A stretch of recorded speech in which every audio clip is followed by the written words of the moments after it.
जय सिया राम, जय जय सिया राम,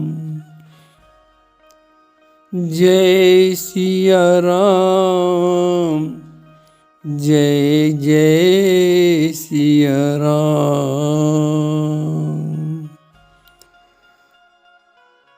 आपने भगवान की कृपा से सुंदर कांड में सुना कि जब जब भगवान के भक्त असमंजस में पड़ते हैं, किसी समस्या का समाधान नहीं हो पाता है और वो राम जी का स्मरण करते हैं, तो राम जी कृपा करके किसी न किसी रूप में उनकी समस्या का समाधान अवश्य करते हैं।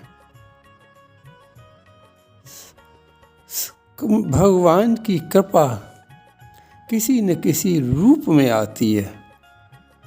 कोई व्यक्ति ऐसा हमको मिल जाता है जो हमको उस समस्या से निकलने का मार्ग बता देता है।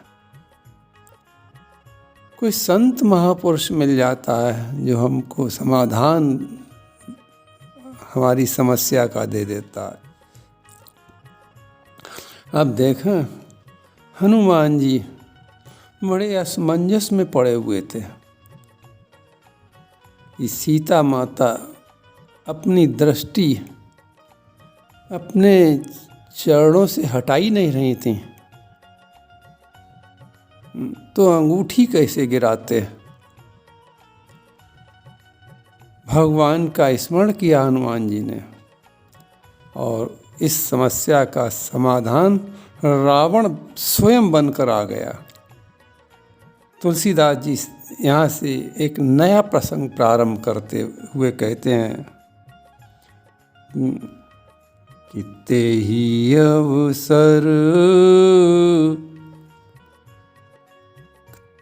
अवसर किस समय जब हनुमान जी असमंजस में पड़े थे कि करो का भाई, ये हनुमान जी के सामने समस्या थी कि क्या किया जाए। उसी समय कौन आया? तुलसीदास जी कहते हैं कि कृपा, भगवान की कृपा के रूप में कौन आ गया? तेहि अवसर, तेहि अवसर इस बात का प्रतीक है, इस बात की सूचना देता है कि जिस समय हनुमान जी समस्या में पड़े थे उस समय आया। रावण इससे पहले अशोक वाटिका में कभी नहीं गया था, ठीक है, उस समय आया। तेहि अवसर रावण तहाँ आवा, और रावण अकेला नहीं आया, संग नारी बहु किए बनावा।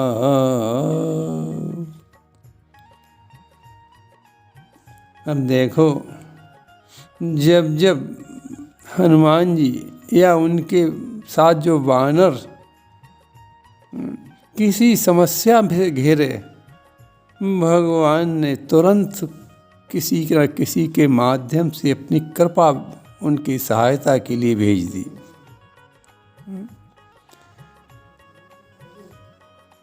तरुपल्लव में छिपना भी भगवान की इच्छा से हुआ था और रावण का भी इसी समय प्रथम बार अशोक वाटिका में आना भगवान की इच्छा से हो रहा है। अब किष्किंधा कांड में देखें, आप सुन चुके हैं कि जब बानर बिना पानी के मरने लगे, प्यास से उनका कंठ सूखने लगा, उन्हें ऐसा लगा कि अब हम मर जाएंगे। मन हनुमान कीन अनुमाना, मरन चाहत सब बिनु जल पाना। हनुमान जी ने अनुमान लगाया ये प्यास की वजह से कहीं ऐसा न मर जाएं। तो भगवान ने क्या कृपा की, तब उन्हें क्या दिखाई पड़ा, एक बीवर दिखाई पड़ा, और जिसमें जाने पर तपपुंज स्वयं प्रभा का दर्शन हुआ, और जिसने उनकी प्यास भी बुझाई और उन्हें समुद्र के तट पर भी पहुंचा दिया। ये भगवान की कृपा है। और जब समुद्र तट पर पहुंचे तो वहाँ फिर एक समस्या आ गई थी। संपाति उनको खाना चाहता था, बानरों को।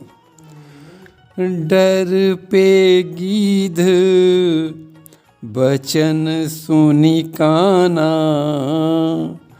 अब भा मरन सत्य हम जाना।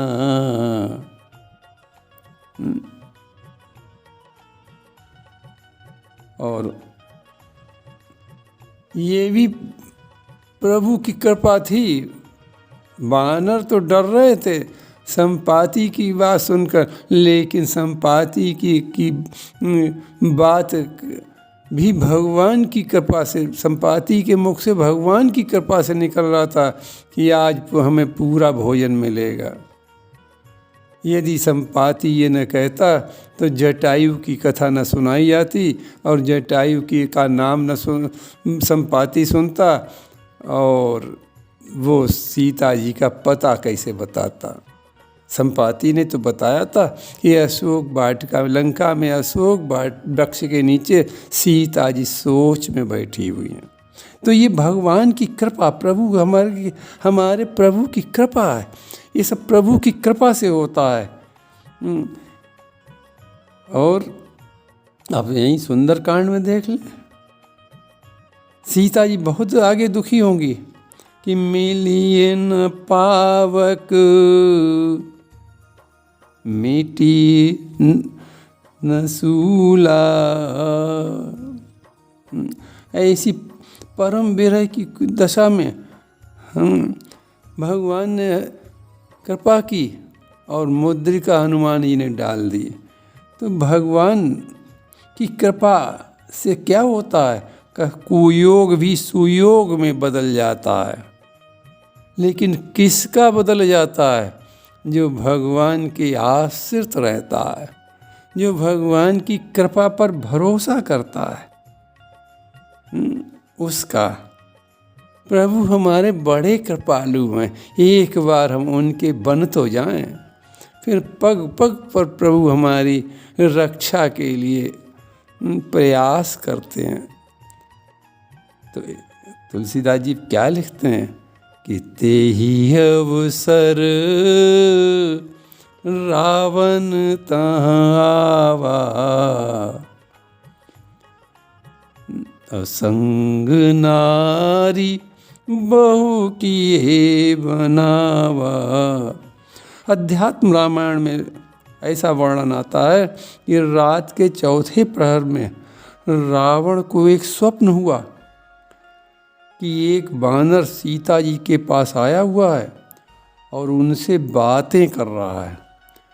रावण तुरंत सब जाग गया और तुरंत वहाँ से रानियों को लेकर अशोक वाटिका में सीता जी के पास आया। ऐसा अध्यात्म रामायण में वर्णन है। तुलसीदास जी ने ऐसा नहीं लिखा है। तो रावण अपनी स्त्रियों के साथ आया। स्त्रियों को क्यों साथ लेके आया? अरे अकेला आता?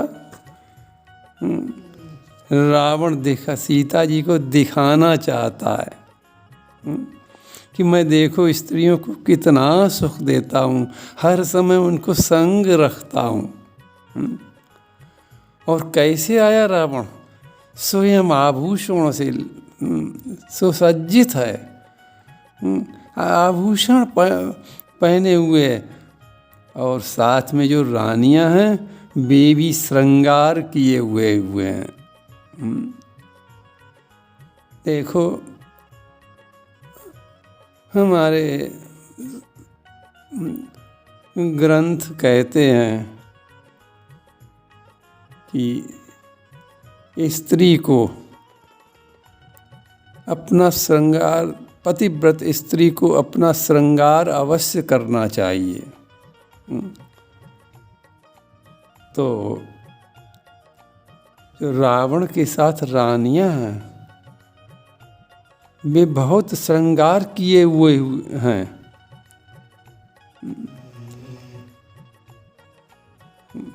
संग नारी बहु किए बनावा,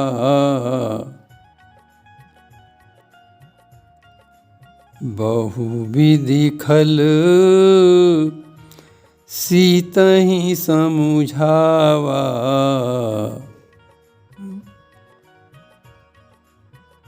यहाँ तुलसीदास जी रावण के लिए खल शब्द का प्रयोग कर रहे हैं। क्यों? क्योंकि रावण अधर्म की बात करता है, इसलिए अधर्म का कार्य करता है, इसलिए खल लिख रहे हैं। कर बहुविधि खल सीतहि समुझावा।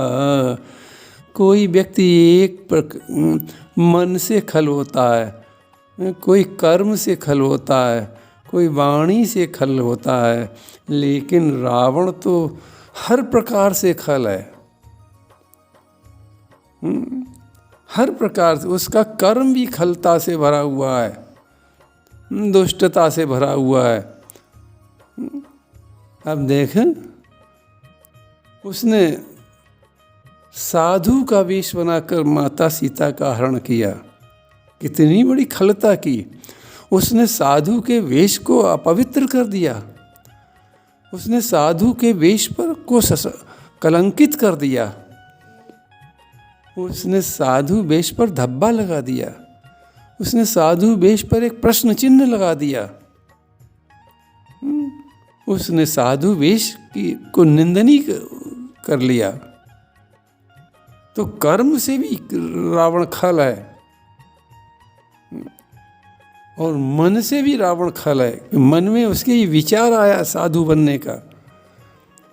राजा है, ब्राह्मण है, लेकिन मन में विचार कितना दुष्ट आया। ठीक है, यदि साधु बनता तो साधु जैसे वचन बोलता, लेकिन वो तो भय दिखाता। अधर्म की बात उसने सीता जी से की। तो इसलिए मन से भी, कर्म से भी खल है, मन से भी खल है और वचन से भी खल है। वो अधर्म की बात बोल रहा है, ब्राह्मण होते हुए भी अधर्म की बात वाणी बोल रहा है। ब्राह्मण को धर्म की वाणी शोभा होती है। ब्राह्मण क्यों पूज्य है? क्योंकि वो धर्म की चर्चा करता है, वो भगवान की चर्चा करता है, वो भगवान की ओर खुद जाता है और दूसरे को मोड़ता है। ब्राह्मण ज्ञान के कारण पूज्य है, ब्राह्मण तप के कारण पूज्य है, ब्राह्मण मधुर वाणी के कारण पूज्य है। लेकिन रावण ब्राह्मण होते हुए भी और अधर्म की बात मुंह से निकाल रहा है, इसलिए वो वचन से भी खल है। रावण मन से भी खल है, कर्म से भी खल है और वाणी से भी खल है। सब प्रकार से उसमें खलता भरी हुई है, दुष्टता भरी हुई है, नीचता भरी हुई है। तो इसलिए तुलसीदास जी ने को ये बात बहुत खराब लगी और उन्होंने उसके लिए क्या लिखा कि बहुविधि खल सीतहि समुझावा। बहुविधि खल सीतहि समुझावा। राम देखो, ये तुलसीदास जी का मर्यादित ग्रंथ है, इसलिए तुलसीदास जी ने रावण ने जो अधर्म की बात सीता माता से कही वो उन्होंने नहीं लिखी। केवल खल शब्द से और बहुविधि शब्द से संकेत कर दिया क्योंकि ग्रंथ की मर्यादा समाप्त होती है। और फिर तुलसीदास जी को बहुत बुरा भी लगा कि हमारी माता से अधर्म की बात कर रहा है। अरे जिन माता को जगत जननी समझकर उनके चरणों में प्रणाम करता, वो वंदना करता, स्तुति करता, आशीर्वाद लेता, उनसे अधर्म की बात कर रहा है। इतना बड़ा खल, इतना बड़ा नीच है। इसलिए तुलसीदास जी को ये बहुत बुरा लगा और उन्होंने केवल संकेत मात्र से, खल शब्द से, बहुविधि शब्द से सारी बात कह डाली कि वो बहुत बड़ा खल है। हारि पराखल बहुविधि, भय अरु प्रीति दिखाई। देखो, भय दिखाता रावण को। रावण ने माता सीता को भय दिखाया और फिर नकली प्रीत भी दिखाता है। ये सब तरीके से खल का ही काम कर रहा है। इसलिए तुलसीदास जी बहुविधि खल सीतई समुझावा। और क्या दिखा रहा है कि देखो सीता, हम ऐसे हैं कि हमारे साथ बहुत सी रानियां रहती हैं और बड़ी बड़ी सुंदर रानियां रहती हैं। हम उन सब को बहुत सुख देते हैं, बहुत सुख देते हैं। और तुम हो, राम की पत्नी हो और फिर भी राम तुम्हारी रक्षा नहीं कर सके। और मैं इन पत्नियों की हर समय रक्षा करता हूँ।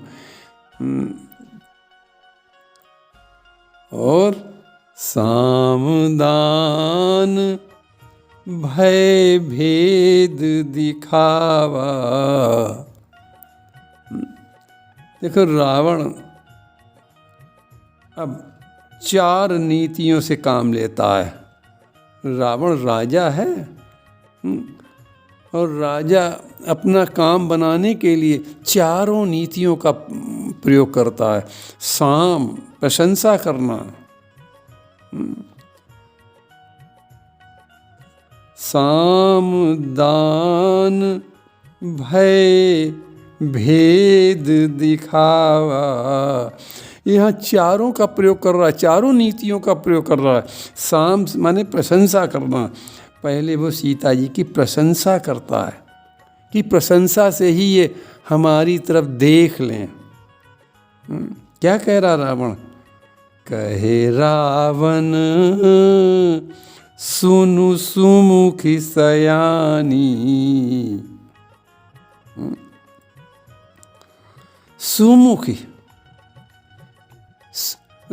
सुंदर मुंह वाली, ये कहकर प्रशंसा कर रहा है, नकली प्रशंसा कर रहा है। यदि उसके अंदर मातृ भाव होता, कोई अपनी माता को ऐसा थोड़ी कहता है। माता के तो चरण देखे जाते हैं। माता के का तो चरण दर्शन किया जाता है। माता का मुख कितना कोमल होता है, मुख वात्सल्य से भरा हुआ होता है। माता के हृदय में तो वात्सल्य होता है। लेकिन ये नीति के कारण, नीति का पालन कर रहा है। ये सोच रहा है कि मैं प्रशंसा करूँगा तो हो सकता सीता हमसे प्रसन्न हो जाए। इसलिए ये नीति से काम ले रहा है कि कहे रावण सुनु सुमुखी सयानी।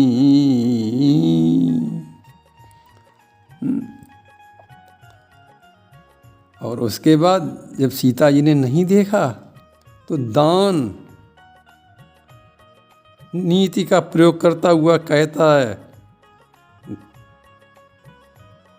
तब अनुचरी करो पन मोरा।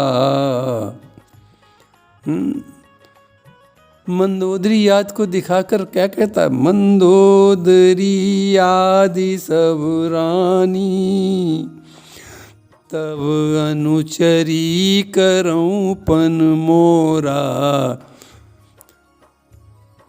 दान नीति का प्रयोग करता हुआ कह रहा है कि सीता देखो, जो हमारे साथ इतनी सुंदर रानियां मंदोदरी आदि हैं, ये सब मैं तुम्हारी दासी बना दूंगा। एक बार हमारी तरफ देख तो लो, अगर तुम एक बार देख लोगी तो सारी रानियां दासी बन जाएंगी तुम्हारी और सेवा करेंगी। लेकिन इस पर भी माता सीता ने अपनी दृष्टि नहीं उठाई, तो भय दिखाने लगा कि कटी हो तब सिर कठिन कृपाना। अगर नहीं सुनोगी तो तुम्हारा सिर अपनी कृपाण से काट डालूंगा। भय दिखाया। लेकिन माता सीता ने फिर भी नहीं देखा, तो भेद नीति से काम ले रहा है कि संग नारी बहु किए बनावा। ये भेद नीति है। तो इस प्रकार रावण ने चारों नीतियों से काम लिया और सीता जी ने फिर भी नहीं देखा। तो आगे स्पष्ट कहने लगा कि कहे रावण सुनु सुमुखी सयानी, मंदोदरी आदि सब रानी, तब अनुचरी करऊं पन मोरा। एक बार बिलो की ममोरा।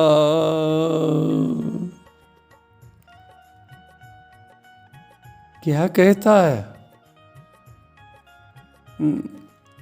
कि सीता, हम तुम्हारे मुख पर मोहित हैं।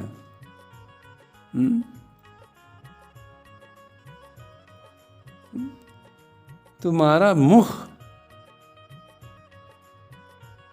तपस्वियों के योग्य नहीं है, इसलिए रावण सुमुख ही कहता है। देखो, रावण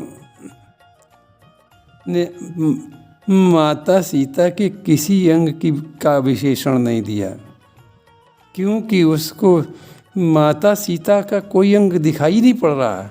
सीता जी बैठी कैसे हैं? सीता जी अपने दोनों घुटनों के बीच में अपने सिर को किए हुए और पैरों को देख रहे हैं, नीचे पैरों को देख रहे हैं। इसलिए रावण को सीता जी का कोई अंग दिखाई नहीं पड़ रहा है। तो इसलिए वो केवल यही कहता है, सुमुखी सयानी। इसलिए वो किसी अंग का विशेषण नहीं दे पा रहा है, क्योंकि उसे माता सीता का कोई अंग दिखाई नहीं पड़ रहा है। मुंह भी नीचे किए, लेकिन वो वैसे ही सुंदरता का वर्णन कर रहा है। सुमुखी कहकर कहे रावण सुनु सुमुखी सयानी। रावण सयानी शब्द कह रहा है। वो सोच रहा है कि सीता यदि साधारण स्त्री हैं तो मेरी चालाकी भरी बातों में, मेरी नकली प्रेम भरी बातों में आ जाएंगी और वो हमारी तरफ देख लेंगी, और यदि ईश्वरी शक्ति है तो हमारी बातों में नहीं आएंगी। ये जांचने के लिए कर रहा है प्रयास। अरे कितना बड़ा मूर्ख है रावण। अगर मातृ भाव से, माता के भाव से जाता तो माता के चरणों पर पड़ता, माता अवश्य देखकर उसे कृतार्थ कर देती हैं। लेकिन वो तो चतुरता से भरी बात कर रहा है, दुष्टता से भरी बात कर रहा है, खलता से भरी बात कर रहा है। अंदर कुछ है, बाहर कुछ, नकलीपन है उसके अंदर, बनावटी है उसके अंदर। संकेत मिलता है हम अपनी माता के पास जब भी जाएं तो बच्चे बनकर जाएं, सरल बन के जाएं, छोटे बनकर जाएं, कृपा पाने की इच्छा से जाएं, तो माता की कृपा और आशीष हमें निश्चित मिलेगा। हम अपनी माता से चतुराई न करें, हम अपनी माता से खलता का व्यवहार न करें जो रावण कर रहा है। नहीं, यदि हम करते हैं तो फिर हम में और रावण में अंतर क्या रह जाता है? तो रावण क्या कर रहा है? रावण यही परीक्षा जांचने का प्रयास कर रहा है कि ये साधारण स्त्री हैं या ईश्वरी शक्ति हैं, हमारी बातों में आती हैं कि नहीं आती हैं। दूसरा भाव इसका एक और भी है, यदि सीता तुम चतुर, रावण करा, यदि सीता तुम चतुर हो तो समझ लो और मेरा कहना मान लो, मैं उस तपस्वी राम को जीत कर तुम्हें अपनी रानी बना लूँगा और ये रानियाँ तुम्हारी सब दासी बन जाएंगी।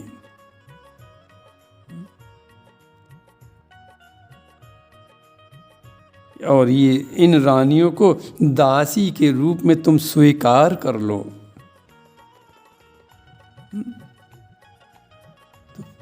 तब अनुचरी करऊं पन मोरा, एक बार बिलोक ममोरा।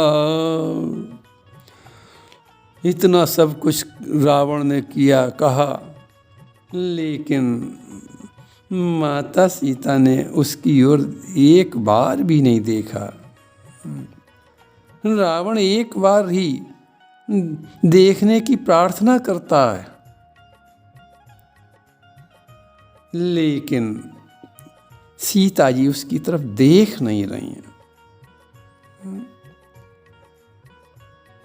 जब सीता जी ने सोचा कि यदि हम मौन रहेंगी तो मौन तो स्वीकार का लक्षण होता है, तो ये रावण समझेगा कि हमारी बात मान ली। तो माता सीता क्या करती हैं? पतिव्रत धर्म का पालन करती हुई तृण धरि ओट कहती वैदेही, सुमिर अवधपति परम स्नेही। तृण धरि ओट कहत वैदेही। यहाँ तुलसीदास जी ओट शब्द का वर्णन कर रहे हैं कि यदि पर पुरुष से बात करनी हो तो कैसे करे, ये बताना चाहते हैं। अब ये तृण के बहुत से भाव महापुरुषों ने बताए हैं, अनेकों भाव बताए हैं, लेकिन आज का प्रसंग यहीं विश्राम होता है। कल तृण के अनेकों भाव बताए जाएंगे।